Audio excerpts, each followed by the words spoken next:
Right, let us start. Order, order. Questions to Secretary of State for Foreign, Commonwealth and Development Affairs in Rome.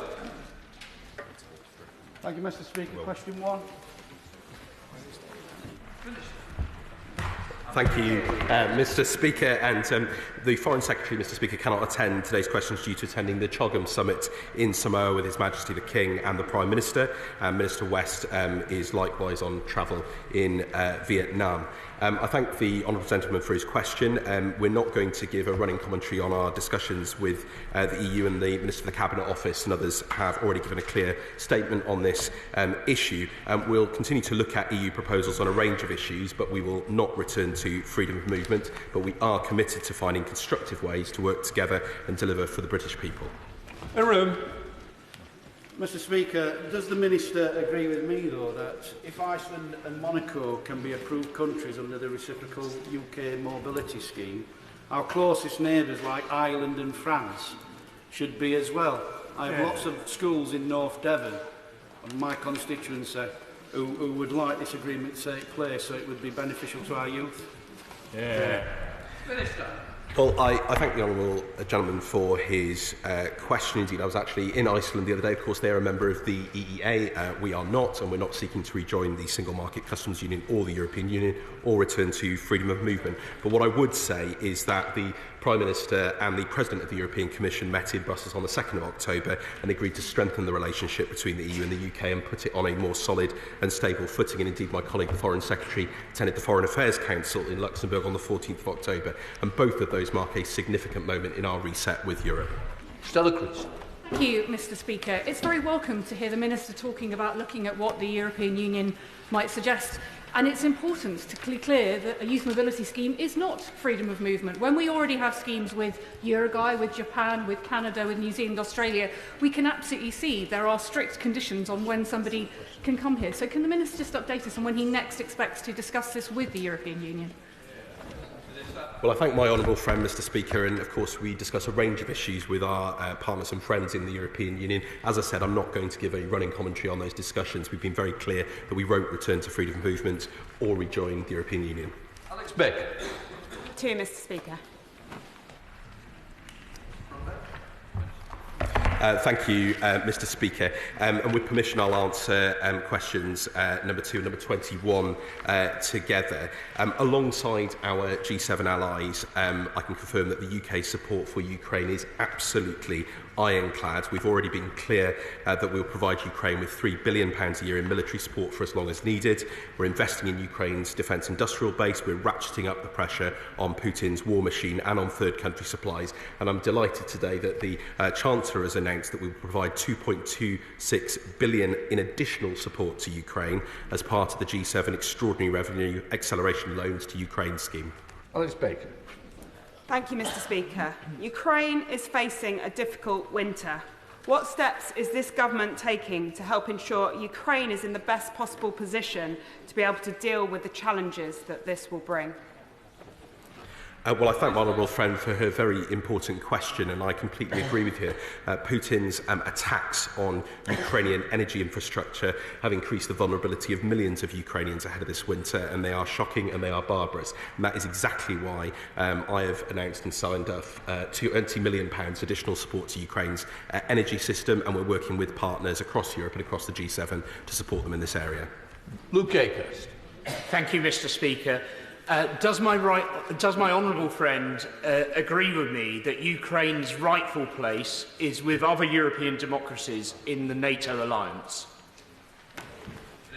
Well, I thank my honourable friend for his important question. He will know that the NATO Secretary-General was here in London very recently alongside President Zelensky, and the Prime Minister welcomed them along with the Foreign Secretary. Our allies have made clear that Ukraine's future is in NATO, and indeed at Washington they confirmed that Ukraine is on an irreversible path to NATO membership, and I can confirm that we will play a leading role in supporting Ukraine's pathway to membership. Roger Gale. Given that answer, Mr. Speaker, does the Foreign Service consider that the reported presence of the Secretary-General of the United Nations at Putin's summit in Russia will be helpful or unhelpful to Ukraine? And if the latter, what's he doing about it?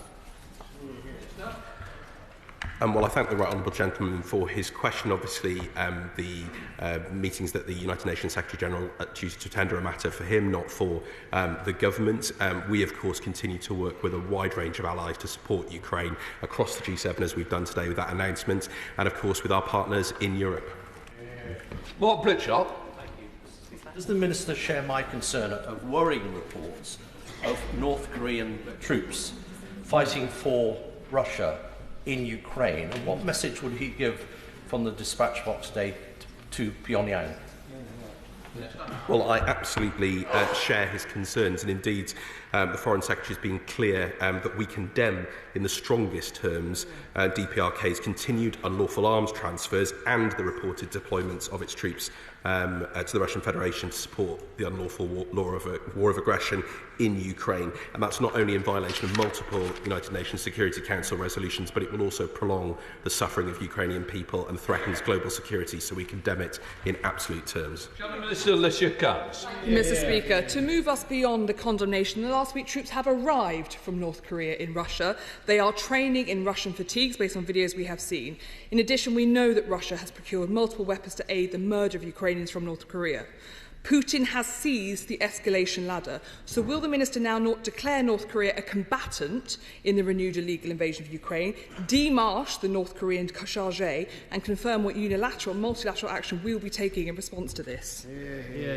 Quite right. Well, I thank the Shadow Minister for her points on this. As I said, we absolutely condemn what North Korea is reported to have been doing, and indeed, of course, you'll have seen in the response to the Iranian transfer of ballistic missiles to Russia that we acted strongly, swiftly and firmly, and we are very closely monitoring what Russia is providing to the DPRK in return for its provision of arms and military personnel, and we are deeply concerned about the potential for further transfers, including of ballistic missile-related technology. That would obviously jeopardise peace and stability not only in Ukraine but indeed across the world, and we condemn it absolutely.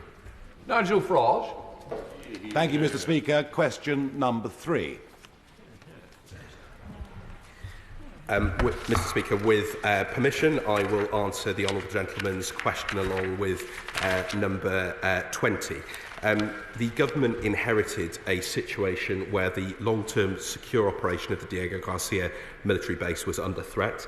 The agreement that we have reached secures the future of the base and strengthens our role in safeguarding global security. And of course, the agreement is subject to the finalisation of a treaty which the government intends to complete in the coming months. And Parliament, Mr. Speaker, will have the opportunity to scrutinise the treaty in the usual manner following its signature. Nigel Farage. Since the mistaken opening of negotiations by the last government on the sovereignty of the Chagos Islands, it turns out the British High Commissioner and others appear to have been bugged by the government of Mauritius. If the police investigation into this proves to be true, and we can see that Mauritius, their government at least, are bad actors, in the light of that, is the 99-year-old lease that you've got on Diego Garcia even worth the paper that it's written on? Well, of course, we note the reports with significant concern, but the honourable gentleman would understand that I'm not going to comment on an ongoing police investigation. As I pointed out yesterday, these obviously relate to historical conversations, not during the current round of negotiations, and we're absolutely confident that we've achieved a treaty that meets both our national security objectives, closes off a migration route, but also fundamentally respects the interests of Chagosian people. Gregory Stafford. Thank you. How can the Minister continue defending the ceding of the Chagos Islands to Mauritius when China is rapidly expanding its influence in the Indo-Pacific? Yes. With no binding agreement against Chinese military involvement in the future, has the government recklessly compromised British and Allied security just to appease vested interests? Well, I completely reject what the honourable gentleman suggests, and this idea that somehow Mauritius is in hock to China, or that somehow it opens up a place for China. Let me be absolutely clear.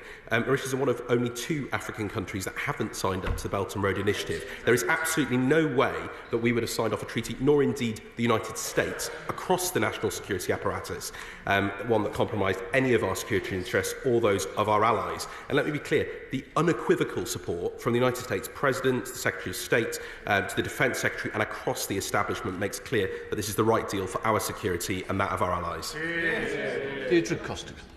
For Mr. Speaker. Thank you, Mr Speaker. With your permission, I will answer the Honourable Lady's question alongside also questions 6, 13, 14, 16, 19 and 22. Mr Speaker, October is likely to see the least aid enter Gaza since the start of the conflict. That is unacceptable. As the Foreign Secretary stated on the 16th of October, the UK is pressing Israel alongside our partners to allow the aid into Gaza that is so clearly needed in this desperate situation and to enable the UN and its humanitarian partners to operate effectively. Deirdre Costigan. Thank you, Mr Speaker. I recently met with the West London Islamic Centre in my constituency of Ealing Southall, and they told me that they are deeply concerned about the plight of severely injured children in Gaza who need urgent medical help. Could the Minister outline what work she is doing to ensure these children get access to the very best medical attention? Thank you, Mr Speaker. I'm grateful to my honourable friend for raising this important issue, and also to her constituents and the very many people across the UK who are determined to do what they can. Of course, we've seen that also with the UK public's response to the DEC appeal, matched by this government's £10 million. Now, she asked specifically about young children who have been caught up and who have been injured. The extent of disease and injury is significant and deeply concerning. We've provided significant support, including through UK Med for their field hospital in Gaza. And last week, my honourable friend announced £1 million to the Egyptian Ministry of Health to support medically evacuated Palestinians from Gaza. Will Stone. Many residents from Swindon North have contacted me expressing their concerns about Gaza. What steps is the Minister taking to help improve the humanitarian situation in Gaza? Thank you, Mr Speaker, and I'm grateful to my honourable friend for raising this. We see people up and down the country who are very concerned about the humanitarian situation in Gaza. Clearly, we now have extreme levels of food insecurity. We're very concerned about the situation in northern Gaza in particular. We have been very clear, including to all actors in the region, via the Foreign Secretary, the Prime Minister and all of us in the ministerial team, that there must be access to the aid that is so desperately needed in all of Gaza. Anna Dixon. Thank you, Mr Speaker. Since the devastating Hamas attack on Israel over a year ago, an estimated 42,000 Palestinians have died, including many civilians, and many more families have been repeatedly displaced. Will the Minister or Secretary of State assure me and my constituents that the Government are using the full diplomatic force of the British Government to secure an immediate ceasefire in Gaza and to allow the free flow of humanitarian aid? Yes, I can. A resolution to this conflict has been a priority since day one of the new government. We are calling for an immediate ceasefire, the release of all hostages still cruelly detained by Hamas, and for much more aid to enter Gaza. The death and destruction in Gaza is intolerable, and we have made that clear at every possible moment. Laura Kirk-Smith. Speaker, I declare an interest as a former board member of the Disasters Emergency Committee, but I am delighted to see the British public's generous response to their appeal. I know its member agencies are doing everything in their power to get aid to those who need it, but one of their member agencies, Islamic Relief, told me yesterday about the situation in Jabalia, where people, I quote, are being starved, bombed and shot on sight. What conversations has the Minister had with Israeli counterparts to end the indiscriminate attacks on people in Gaza and let in the life-saving aid that the British public are so generously supporting? I'm grateful to the honourable lady, my honourable friend, for her question, and again I repeat our gratitude to the DEC for their work in ensuring that there has been that emergency appeal for the Middle East. Of course, I should have mentioned earlier it's covering Gaza, but also Lebanon, the broader Middle East as well, because there is that humanitarian need that is so urgent. I can reassure her that on issues of access to aid, the UK Government has been ensuring that we've been crystal clear on the need for this, the maintenance of international humanitarian law right across the region, and of course that includes with Israel as well. The Foreign Secretary underlined that indeed at the end of last week. Dr. Zubair Hamad. Thank you, Mr Speaker. Can the Minister reassure me that the arms licence ban, export licence ban that we made in September to Israel covers items that we reasonably believe could be used to breach international law in Gaza? And can she further reassure me that the remaining export licences that go to Israel largely do not cover licences going to the IDF or indeed cover military equipment?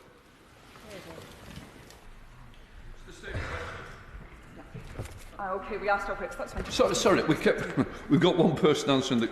Yeah, that's fine. Thank you, Mr Speaker. I do want to be very clear, as I think there is some confusion on this point, which is so important.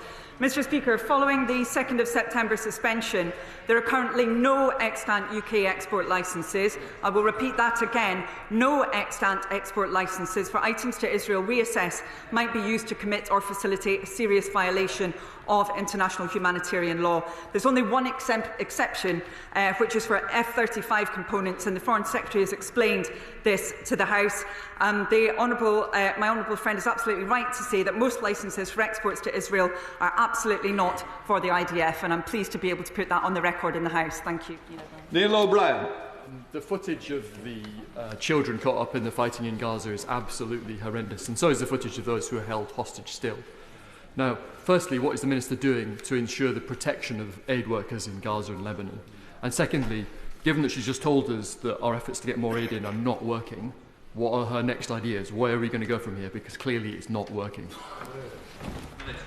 I'm grateful to the honourable member for his question, and we have indeed seen some extremely disturbing scenes. Of course, it's very important that we ensure that there is verified information in the fog of such a horrendous war, but I know that we will all have seen those scenes and be disturbed by them. Now, the UK Government is determined to do all that we can to ensure that aid is accessing those who need it. So we are using every opportunity that involves working with UN agencies in detail. I've had many meetings with them. Of course, he will know that we've also resumed support for UNRWA. We've been in close contact with them, the World Food Programme, all others working on this, but also bilaterally with all of our partners who are working in the region, with a number of different countries working with us to try and ensure there is that access to aid that's so desperately needed. Catherine Fuchs.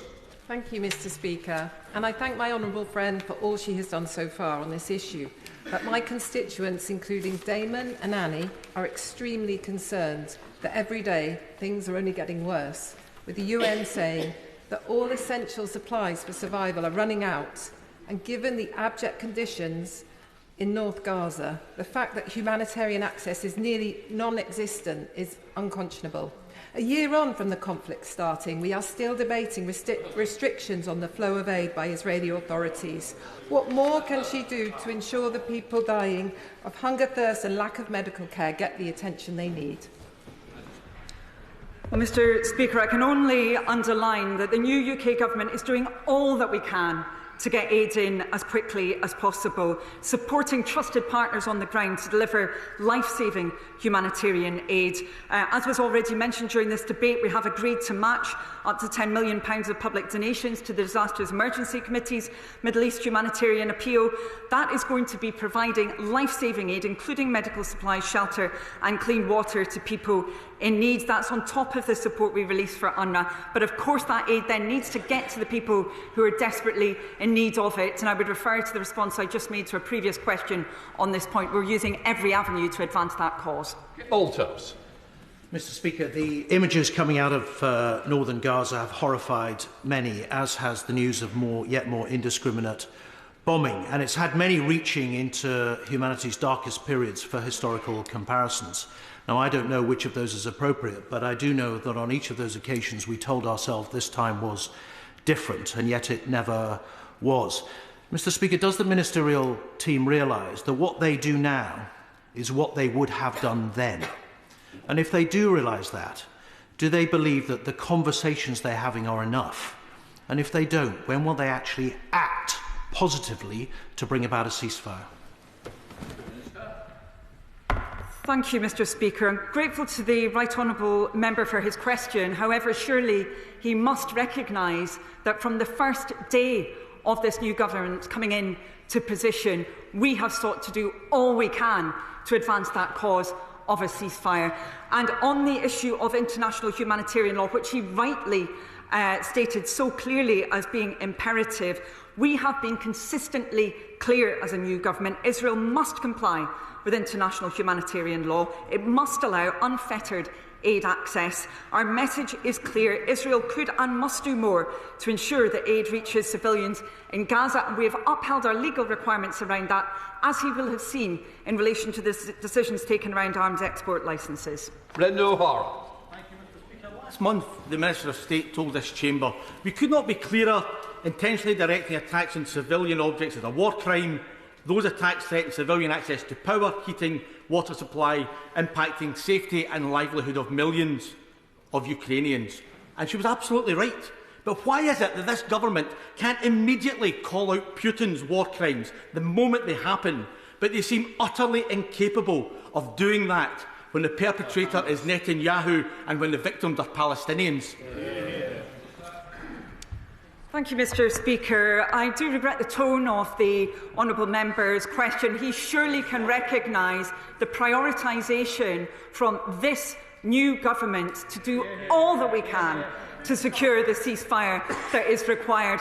Repeated messages that have been conveyed from this government, not just messages, action, time and time again, making sure we play our part. That has been recognised internationally. The changes around UNRWA that we have made, for example, the commitment to the ICC and ICJ, and again making sure that we held to our legal requirements around arms exports. That is a government that is committed to international humanitarian law, Mr. Speaker. Thank you, Mr. Speaker. Intercepted communications demonstrate that Hamas are struggling to find room in their warehouses for the aid that is arriving. So what action is the Minister going to take to make sure that UNRWA actually get that aid to the people that need it, desperately need it, we accept, when Hamas are preventing it from reaching the Palestinian population? Thank you, Mr. Speaker. The government is clear that UNRWA plays a vital role in saving lives in Gaza and providing much-needed food and basic services and supporting stability in the West Bank and wider region. Wherever there are allegations or reports that there may have been instances of activity that are unacceptable, for example, those that were covered by the Colonna report, we have stated very clearly to UNRWA they must be investigated. They did do that with the Colonna report, and indeed the UK government has supported the implementation of the findings of that report, and we continue to discuss that in detail with UNRWA so that they can indeed operate in the manner that they are mandated to do by international law. Adnan Hussain.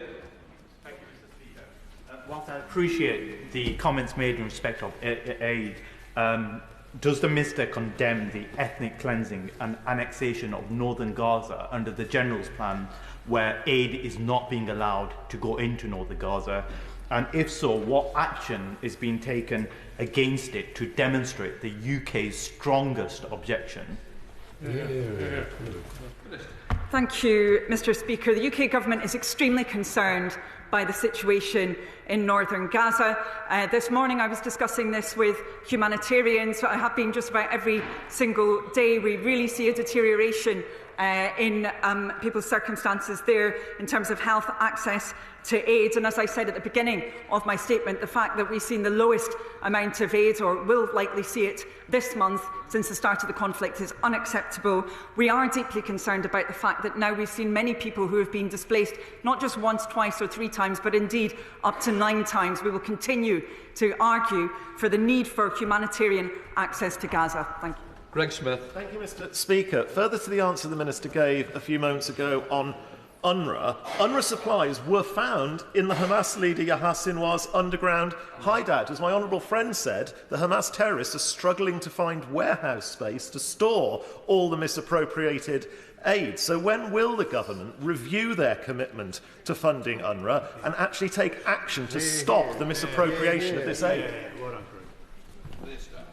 Mr. Speaker, I would refer the honourable member to my previous response on this. The UK government takes any such allegations very seriously. Of course, we have ensured that these are taken up with UNRWA, and indeed with the Colonna report we saw there a thorough investigation into allegations that had been made, some of which were proven. UNRWA has been taking action in order to deal with them. It really is important that neutrality is held to, and we as the UK have played our part by ensuring that they have the funding required to implement those recommendations. Foreign Secretary Andrew Mitchell. Thank you, Mr. Speaker.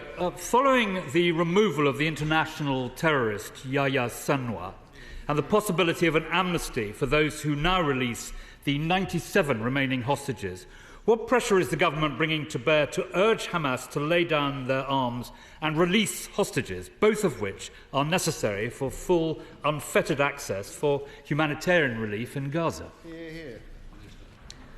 Well, I'm grateful to the Right Honourable Member, of course, for raising this incredibly important issue, and the suffering of particularly the family and friends of the hostages is indescribable. The Foreign Secretary has met with them, particularly those who have UK links, so has the Prime Minister, and repeatedly they have ensured that the release of hostages must be prioritised. They have articulated that message time and time again, will continue to do so until the hostages are indeed able to return home, as they must be able to do. Mr. Speaker. Thank you, Mr. Speaker. Thank you, Mr. Speaker. Coexistence, Mr. Speaker, is inescapable, and a two-state solution is one day inevitable, as both Israelis and Palestinians are here to say. Just as the First Intifada ushered in the historic breakthrough at Oslo, so too Britain, with its deep regional connections, UN responsibilities and brilliant diplomatic service, has a key role in lifting people's eyes to a very different future. What discussions is the government having on this, building on the significant efforts started under the last government? Thank you, Mr. Speaker. We don't always agree across the dispatch box, but I strongly agree with the Right Honourable Member's characterisation of the need for ultimately a two-state solution as the only way of delivering the peace and security that the people of Israel and Palestine also deserve. That's a long-term commitment of this government to make sure that we play our part in exercising leadership towards that two-state solution. But of course, as he would expect, we need to show what that can deliver. There's a huge amount of work ongoing around reconstruction. I've discussed this, for example, in detail with the World Bank, the survey that they've been conducting around need that will be required, making sure that's fully coordinated so that we can see that secure future for those who are in Gaza at the moment. Thank you. Liberal Democrat spokesperson Colin Miller. Thank you, Mr. Speaker. The attacks saw more than 5 residential blocks razed to the ground. Some reached the hospital, some remain under the rubble. That is the account of Dr. Eid Sabah of Kamal Adwan Hospital in northern Gaza, which he gave to the BBC yesterday. I've noted the Minister's qualified earlier response, but as the UN Special Envoy for the peace process warns that nowhere in Gaza is safe, does the Minister agree with me that the UK should now cease all arms exports to Israel? Thank you, Mr. Speaker. I, with all due respect, particularly to my county colleague, would urge him to look again at what I stated, which stipulated very clearly the legal grounds for that decision around arms exports, but also the clarity around the fact that the restrictions that have been placed on arms due to that legal regime, which the UK government was determined to fulfil, are because the other licences are not going to be used in the manner that some would suggest. You know, we're very clear about the need to fulfil our international responsibilities in that regard. And just, if I may, very briefly, Mr. Speaker, he talked about the role of healthcare workers within Gaza, and we would seek to pay tribute to all of those who have been delivering healthcare, many of them British citizens, UK Med, which the UK government has supported. We pay tribute to them. Davis. Please, Mr. Speaker. Thank you, Mr. Speaker. I thank my honourable friend for the question. The Foreign Office works closely with our allies and partners to counter Iran's support for proscribed groups. They clearly include Hamas, as many members have mentioned already, Lebanese Hezbollah and Palestinian Islamic Jihad. We currently have over 400 sanctions in place on Iran in response to their human rights violations, nuclear escalation and indeed terrorism. We also continue to hold Iran publicly accountable for their direct support, as my right honourable friend, the Foreign Secretary, did in his intervention at the Security Council on the 25th of September. Iran's malign activity and support for its proxies is destabilising the Middle East. Does the Minister agree with me this must end? And would he say a little bit more about what steps he's taking? Thank you. I do agree. In all of our efforts in the region, we are clear Hamas and the other Iranian proxies that are doing so much to destabilise the region must stop, and we're working with our allies to that effect, including reviewing new measures that we can take. Thank you, Mr. Speaker. For years, the Foreign Secretary and the Labour Party has promised to proscribe the Iranian Revolutionary Guard Corps, the chief sponsor of global terrorism. Is the government going to take action to tackle terrorism and extremism in the UK? or is the government going to break yet another promise? Thank you, Mr. Speaker. As I understand the question from the former Home Secretary, she's saying when she was the Home Secretary, she did not prescribe the IRGC. She thinks we should now, within 100 days. I say to my honourable friends, we will take the necessary action in the UK to prevent the IRGC from taking action on these streets, but we do not comment, as she knows well, on whether or not an organisation is under consideration for prescription in the normal way. Jodie Gosling. Thank you, Speaker. Question 7, please. Thank you, Mr. Speaker. I'm grateful to my honourable friend for raising the issue of illegal migration. This government is strengthening key international relationships to tackle organised immigration crime, increase returns and secure our borders. My department is also funding activity to address the drivers of irregular migration by improving the prospects of people in their home region, tackling humanitarian crises and targeting trafficking. Jodie Gosling. Thank you. Can the Minister please outline the ways in which the new government is working with our French partners in order to tackle the shared challenges of dangerous crossings across the Channel? I'm grateful to my honourable friend for raising this important issue. And the UK government has been absolutely determined to work with our key partners on these questions. Within my department also we have been focused on ensuring that we have support for what's often called upstream migration, the drivers of the reasons why people feel they have to leave their home country or region in the first place. That's included, for example, support to help refugees in Jordan stay in the region from which they come, also support for the UN's Migration Multi-Partner Trust Fund. Jim Shannon. I can thank the Minister very much for that response. Minister, legal immigration is very important and people have the opportunity if they've been persecuted or human rights issues, but the economic migrants have to be stopped where their countries are. France also has a very clear part to play, and sometimes we feel that maybe that hasn't been done in the strong way that it should. Has the Minister had an opportunity to speak to your French counterpart to ensure that they play their part in stopping the economic migrants coming across the Channel? Thank you, Mr. Speaker. I'm grateful to the honourable member for his important question. And this new government has been determined to strengthen our relationships with all of our partners, including France, on these questions. And my honourable friend, right honourable friend, the Home Secretary, of course, has viewed this as a priority from day one. And she's been determined to ensure that we have both the right legal framework, but also the right logistical measures as well here. And then, of course, as I said, we need to be tackling the reasons why people cannot have that livelihood in their own countries. And we're doing a huge amount within the Foreign and Development Office to ensure that we're delivering on that. Zoe Franklin. Question 8. Well, thank you, Mr. Speaker, and thank the honourable lady for her question. DCMS ministers are, of course, responsible for government policy on touring artists with support from colleagues across government. The government provides support for artists via the Music Export Growth Scheme, which is funded by DBT and DCMS, and the International Showcase Fund, funded by DBT. And we're engaging with the EU and member states to explore how best to improve arrangements for touring in Europe without a return to free movement. Zoe Franklin. Young emerging artists, the very future of our multi-billion-pound music industry, are the worst impacted by the bureaucracy we now have. Will the Minister reconsider negotiating a European-wide exemption from visas, work permits and trucking restrictions to set UK artists free from frustrating red tape?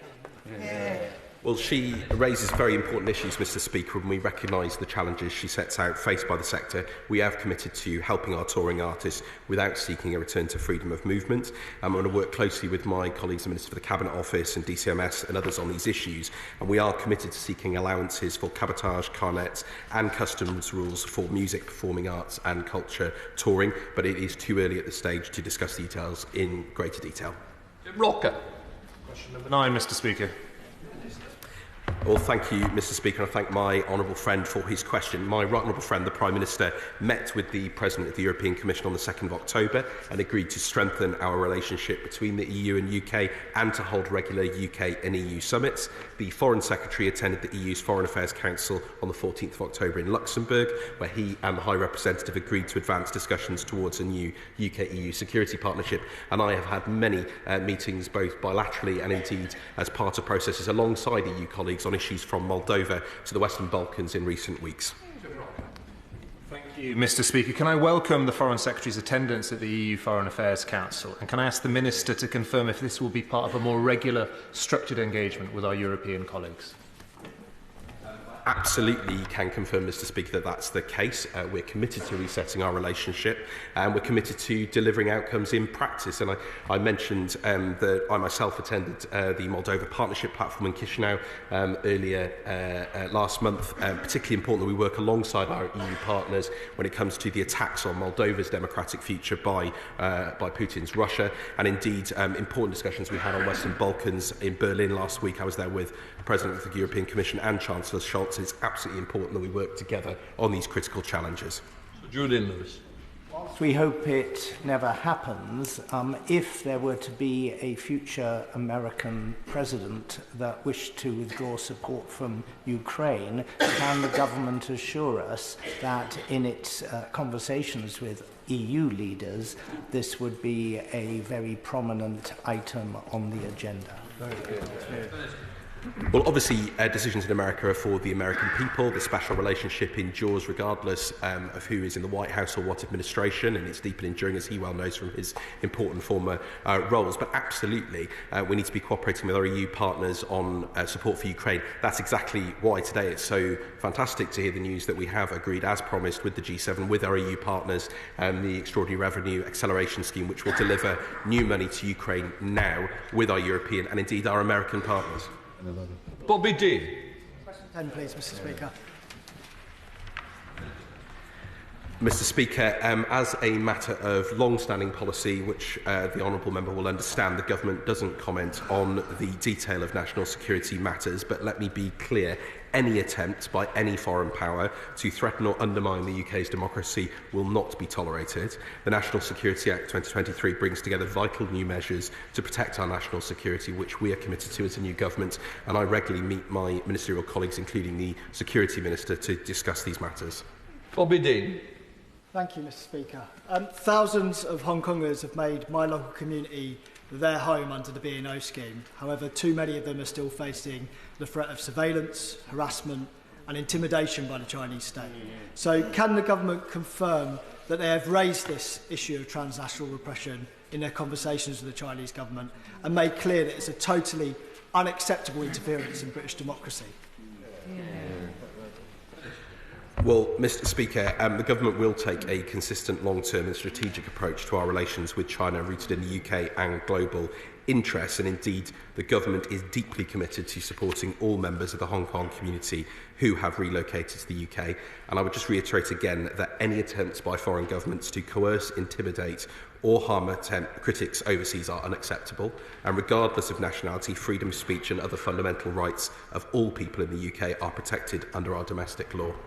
My constituency is also home to a new and growing population of Hong Kongers who, although they now live in a free country, live in fear of the repression that the honourable gentleman there described, not least because of the reported presence until recently of a secret police station in Glasgow run by the Chinese Communist Party. Will you join with me in sending a really clear signal to the Chinese state? Hands off Hong Kong Scots. Well, Mr. Speaker, I've made clear our support to the Hong Kong community in the UK, and we have made absolutely clear to Chinese authorities that the existence of undeclared sites in the UK were unacceptable and their operation must cease. And we have been told that they have now closed. The Foreign Secretary has been in China on the 18th and 19th of October, where he met his counterpart, Foreign Minister Wang Yi, and other senior Chinese figures, and he raised human rights, including issues related to Hong Kong. Shadow Minister Alicia Kearns. Thank you, Mr. Speaker. Freedom of speech is fundamental to democracy, and yet Jimmy Lai's sham trial is due to resume on the 20th of November. The Foreign Secretary has so far failed to meet Jimmy's family, nor Jagta Singh Johals, who he promised me at the last Foreign Office orals he would meet with within weeks. I wrote 5 weeks ago to Minister about Ryan Cornelius, Ala Abdel Fattah, who should both be free by now, and have received no response from the department at all.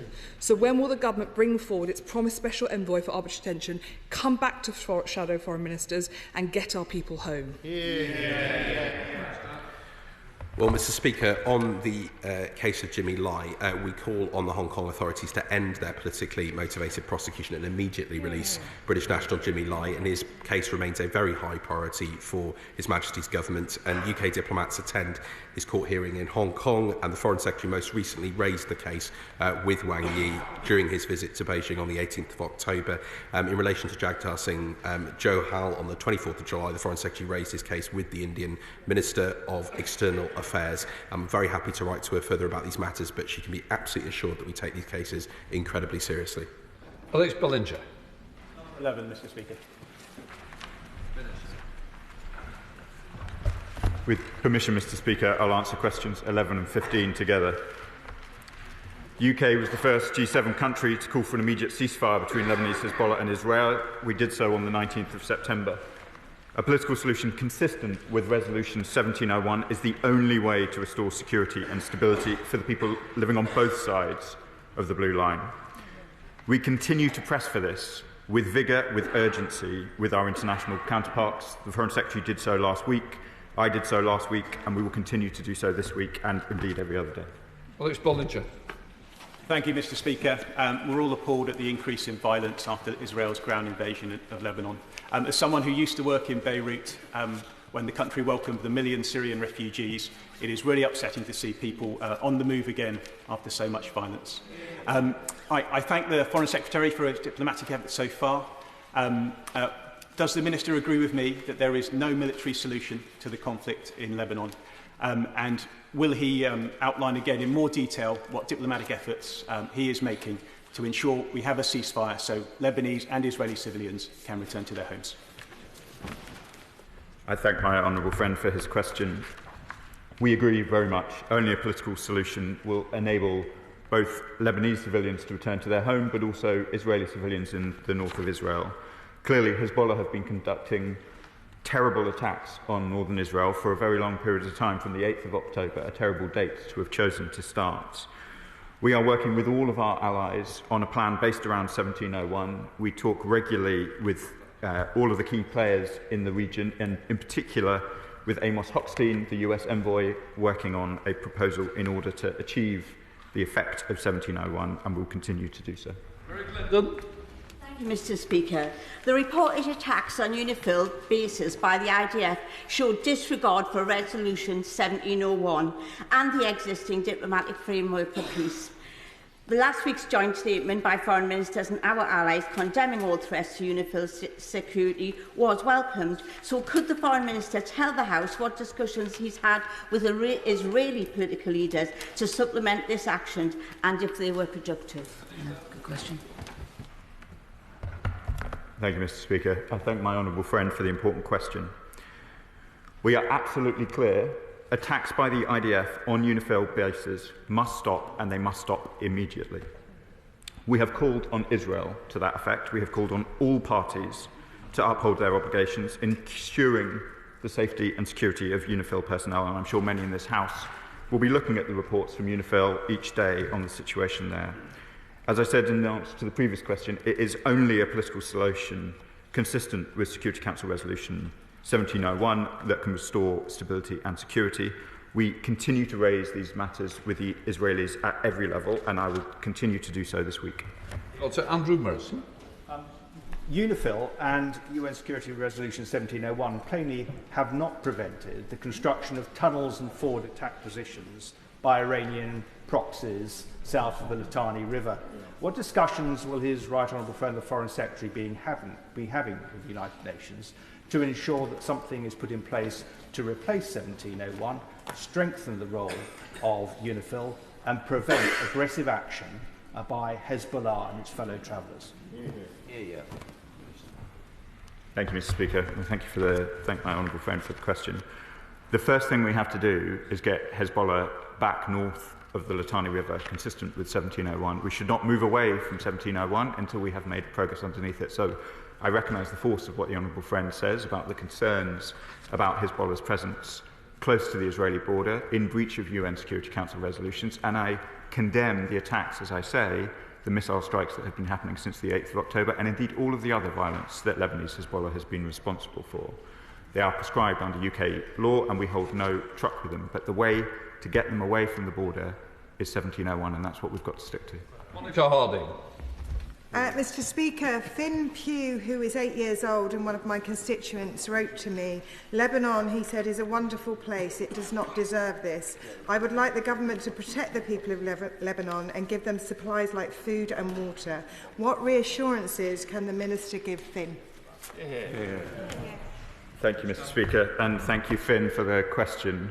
Since, over the course of the last few weeks, we've announced £15 million of aid to people affected by the strikes in Lebanon, and indeed those who are now crossing towards Syria, which is a concerning development in the conflict. Finn is absolutely right to have the people of Lebanon in his mind, and we're doing all we can to try and make sure that the humanitarian system in Lebanon is able to support the people that Finn is concerned by. Chair of the Select Committee, Emily Thornbury. Thank you very much, Mr. Speaker. The new government's call for an immediate ceasefire in Lebanon and in Gaza is, of course, greatly welcomed. However, today is a day when we hear that one of UNIFIL's watchtowers was bombed by the Israeli Defence Forces.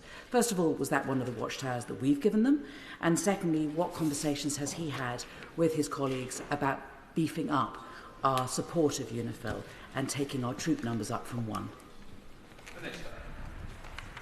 Thank you, Mr. Speaker, and I thank the honourable friend for her question. I'll have to write to her about the specifics of which watchtower it was and whether we've provided any aid.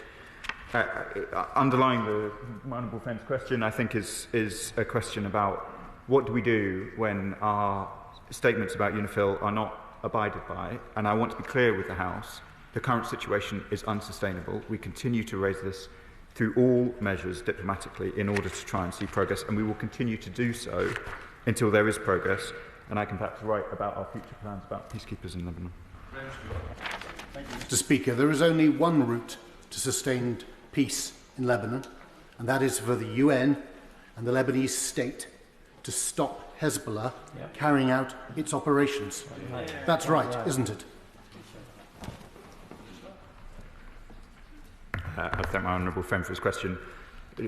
We agree that Lebanese Hezbollah should not be conducting the actions that they have been conducting. The way, as I said in response to the previous question, the way to try and resolve this situation needs to be in accordance with the UN Security Council resolutions. But if you are asking me, do we think what Lebanese Hezbollah is doing across the blue line is correct or justifiable? It is not. We call on them. We have always called on them to stop. We have prescribed them domestically. We have absolutely no truck with this organisation whatsoever. And Iran's malign influence in Lebanon must stop, and we're taking actions to try and affect that. Come to topicals, Dr. Peter Prinsley. Question number 1, please. Mr. Speaker, over the last 4 months, we have been reconnecting Britain for our security and prosperity. Last week, I set out my vision for modernising international development, and as I speak, the Foreign Secretary is in Samoa. He is meeting fellow heads of government from the Commonwealth, as he is engaged with countries from every continent. Dr. Peter Prinsley. Mr. Speaker, the BBC World Service is vital UK soft power. The contribution from the Foreign Office to the funding of this is about £100 million per year, about the cost of an F-35 fighter jet. UK has plans to acquire 74 of these fighter jets. Would the Minister agree with me that we might consider acquiring only 73 of these jets if this was the price of preserving the BBC World Service? Thank you, Mr. Speaker. A very fine question from my honourable friend. The BBC World Service is a UK soft power asset. It's £104 million that we give. Order. He's answering this question to this Minister. Please. I'm going to say to which we really do need to start, Minister. It's £104 million that we provide to the BBC World Service. It is very good value indeed. I will not seek to get into budget negotiations in advance of the budget because I know better than that, but I agree very much on the importance of the World Service and the vital function it provides internationally. Shadow Foreign Secretary Andrew Mitchell. Thank you, Mr. Speaker. Mr. Speaker, recent events in Moldova are yet another example of the importance of combating the modern scourge of weaponising disinformation. What new measures are the government planning to implement to counter disinformation spread by our adversaries? Thank you, Mr. Speaker. I'm grateful to the Shadow Foreign Secretary for raising such an important issue. We are launching a new global programme to support resilient, free, open and trustworthy independent media as a bulwark against disinformation. That builds on the success of previous media development programmes, and we're determined to work with partners, including, for example, UNESCO and other international partners, to make sure we play a role on combating disinformation. Mitchell. Thank the Minister for that answer. And further to the comment from her honourable friend, the member for Bury St Edmunds, does she share my dismay that while the Director General of the BBC professes the BBC represents a key source of democratic soft power in the face of the spread of state and non-state disinformation, they are now intending to cancel their internationally admired interview programme Hard Talk, which has a global reputation for holding those in power to account? I'm very grateful for that question. Of course, any editorial decisions on BBC content will be ones made by the BBC alone. That's quite right and proper. But all I can say, Mr. Speaker, is wherever I have been in the world, it is very clear quite how powerful the BBC is. A soft power, perhaps, but a very important reflection of our values as a country of connection, deep connections between the people of Britain and other nations. And we're determined to ensure that that remains the case. David Taylor. Mr. Speaker, while we await the outcome of the Foreign Secretary's reviews, our Chancellor's forthcoming budget, and remain confident in the Home Office plans will be successful in reducing domestic refugee costs, this issue remains of concern across our House. Would the Minister be able to offer reassurances today that she will do everything she can to protect these aspects of our foreign aid budget, and would she meet with me and concerned colleagues to discuss how we can take this forward after the Chancellor's budget?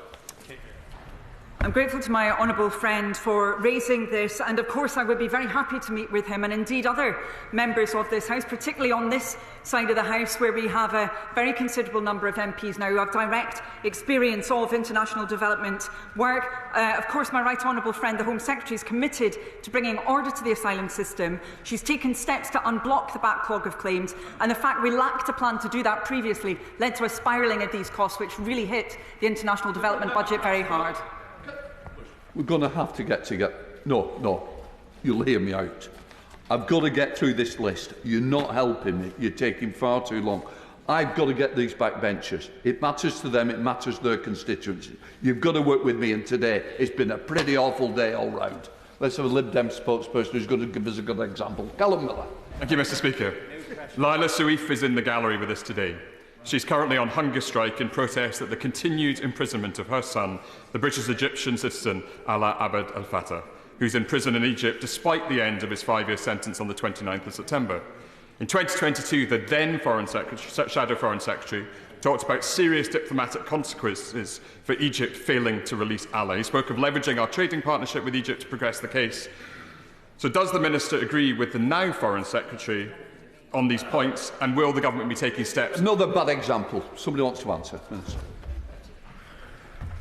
Thank you, Mr. Speaker. I welcome her to the House. I saw her in Cairo last week and raised these issues with the Egyptian Foreign Minister.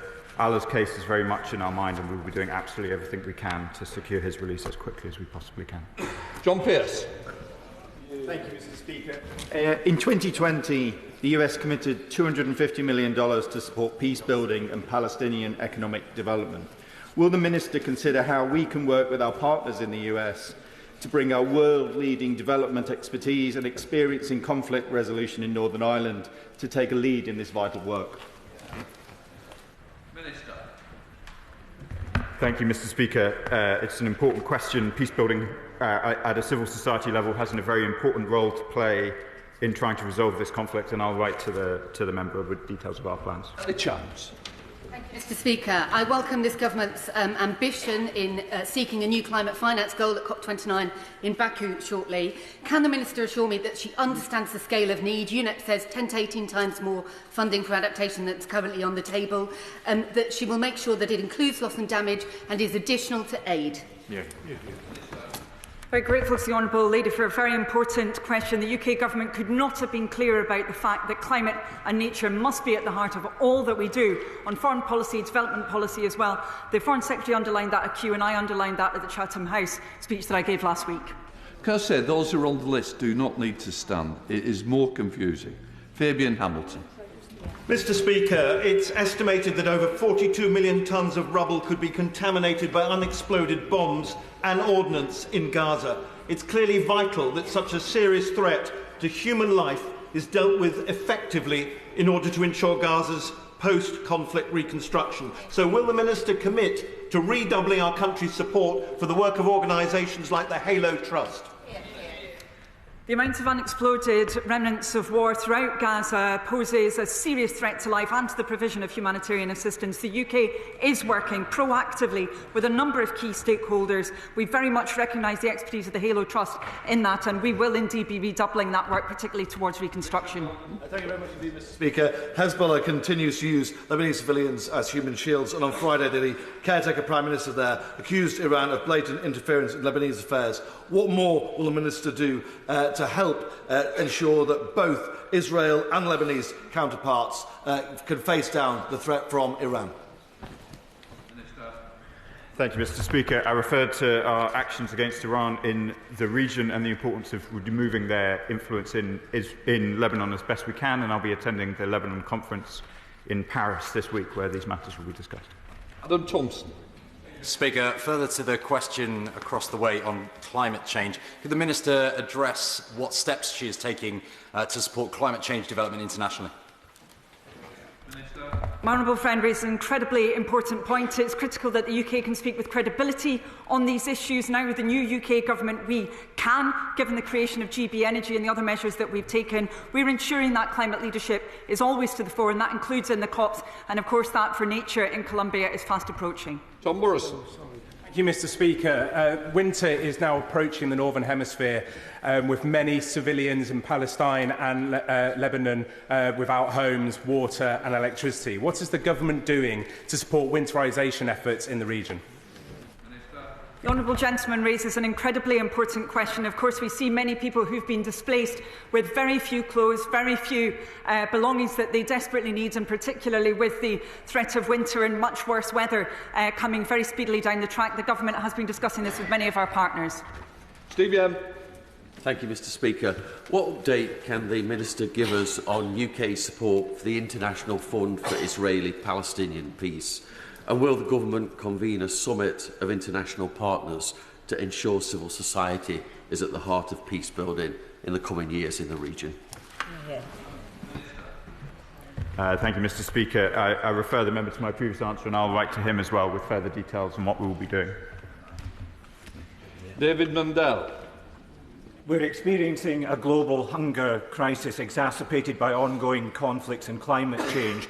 That makes the forthcoming Paris Nutrition for Growth conference even more important. What preparations are the government making to make an effective contribution to that summit?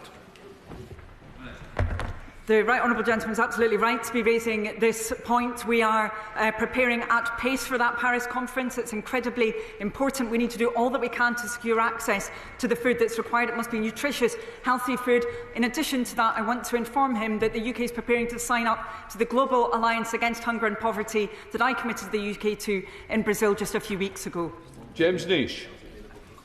I've previously lived and worked in the Western Balkans, where I know governments continue to increase efforts to tackle human trafficking, exploitation and coercion. What steps are proactively being taken with Albania and other Western Balkan and Mediterranean countries to tackle human trafficking at source? Mr Speaker, the Government is committed to working more closely with partners across Europe, including Albania and across the Western Balkans, to tackle people trafficking and the gangs profiting from it. It's been a regular part of my bilateral discussions, and in July we announced steps to reinforce our cooperation with Europol, and we've committed £4 million to the Roome process, an Italian Government project to tackle the root causes of irregular migration. Richard Ford.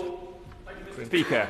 What discussions have ministers had with their Israeli counterparts about the application of distinction and proportionality in international humanitarian law? Thank you, Mr Speaker. The Foreign Secretary has set out our views on the Israeli application of international humanitarian law at greatest length in relation to the decision to suspend arms licences. We keep those issues under regular review, and we'll update the House if there's a change in that assessment. Imran Hussain. Mr Speaker, as we've heard again today in this chamber, war crimes in Gaza continue, making it clear that the time for empty promises and hollow words is over. Does the Minister therefore agree with me that the international community must finally fulfil its responsibility and take real action, starting with immediate sanctions on hard-right extreme ministers in the Netanyahu government? Thank you, Mr Speaker, and thank my honourable friend for the question. I hope that members can see that the words we have been speaking at this dispatch box have not been hollow. Since coming into government, we have restored funding to UNRWA. We have taken steps in the ICC, in the ICJ, and in relation to the arms suspension that I just referred to. In relation to the far-right settlers, which I think the member was referring to, we put in place sanctions just Thursday last week. And as the Prime Minister was clear at Prime Minister's questions, we continue to review these issues and will return to the House. Campbell. Thank you, Mr Speaker. The outgoing US President has indicated he's been told where and when the Israeli government will respond to the Iranian terror threat. Has our government been informed? Thank you, Mr Speaker. I think you and other members will understand it's not appropriate to comment in this House. That's sharp. The Minister will be aware the ICJ ruled the Member States like the UK are obliged to distinguish in their dealings between the Green Line Israel and occupied territory. In line with that ruling, as well as obligations under UN Security Council Resolution 2334, what steps is the Government taking to address products entering the UK from illegal settlements? Thank you, Mr Speaker. I'm sure the Minister is aware.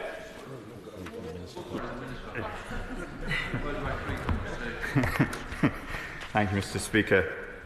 On the complex issues of trade with Israel and how we distinguish, I'll write to the member of that secretary to set this out. Will Foster, second. Thank you, Mr Speaker. I'm sure the Minister is aware of the tragic case of Sarah Sharif in my constituency in Woking. What they might not be aware is when Sarah's family fled Woking to Pakistan, they took Sarah's two siblings with them. They did not return, those siblings did not return when the parents returned to stand trial.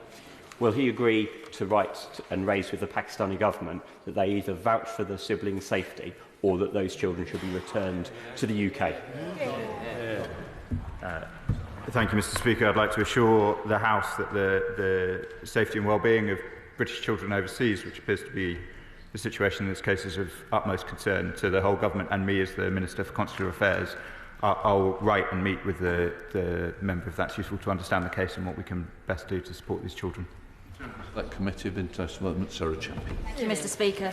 Even before the current conflict started in Gaza, 98,000 children had a disability.